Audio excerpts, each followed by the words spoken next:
So, down to two readers, two raffle prizes. Thank you to Philip for fixing our bag disaster back there. Made it, fixed it.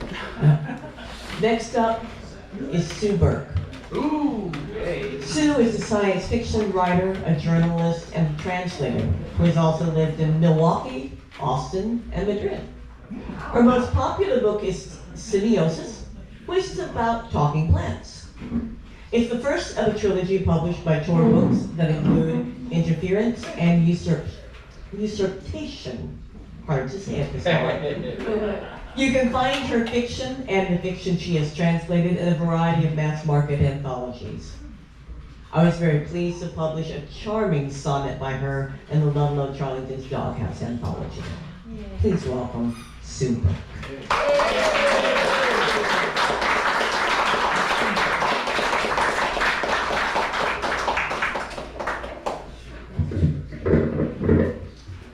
Well, let me open with a 50-word short story, science fiction. On this planet, the native life form was intelligent and technologically advanced and communicated by scent. Her poor human nose understood not even the most basic conversations, but she had brought with her a trained teammate, her best friend, the perfect guide to the planet of the smells, a beagle. As Tina said, she organized an anthology, the Ludlow Charlington's Doghouse, to support Friends of Chicago Animal Care and Control.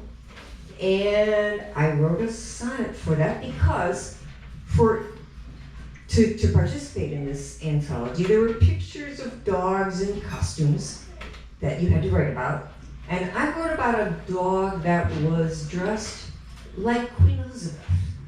So naturally, it had to be an Elizabethan sonnet. And something suitable for that age.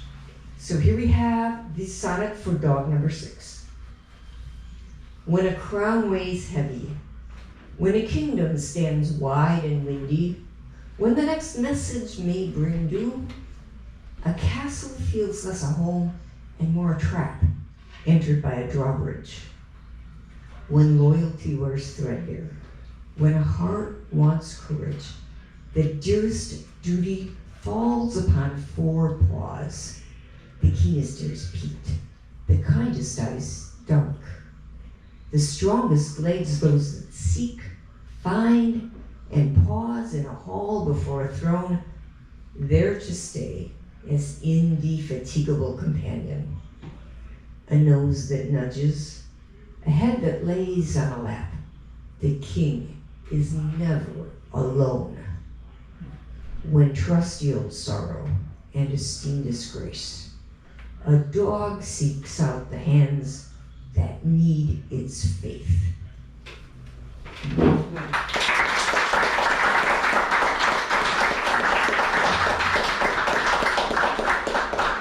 So as a tribute to Tina, I am reading 3 pieces about dogs, because I know she's very fond of dogs. And this is a piece, well, dogs are noble creatures, as we know. Almost everybody likes dogs, except this person named Phoebe. Don't be like Phoebe. This is another piece of flash fiction called Dogs in Heaven. They say all dogs go to heaven, and it's true. All dogs, most cats, and even the occasional goldfish for reasons known only to God. As for human beings, perhaps God had a reason for sending a woman named Phoebe to heaven. She had expected to go down rather than up, with such certainty that when she arrived at the afterlife, she mistook it for hell, especially when she saw those dogs cavorting wrong. Damn dogs, in her malignant opinion.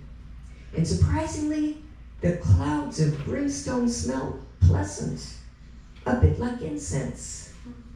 She saw a lot of dogs and a lot of happy people, demons, no doubt. And a few cats, which were almost as bad as dogs, and a sort of golden floating spark, which she took for evidence of hellfire.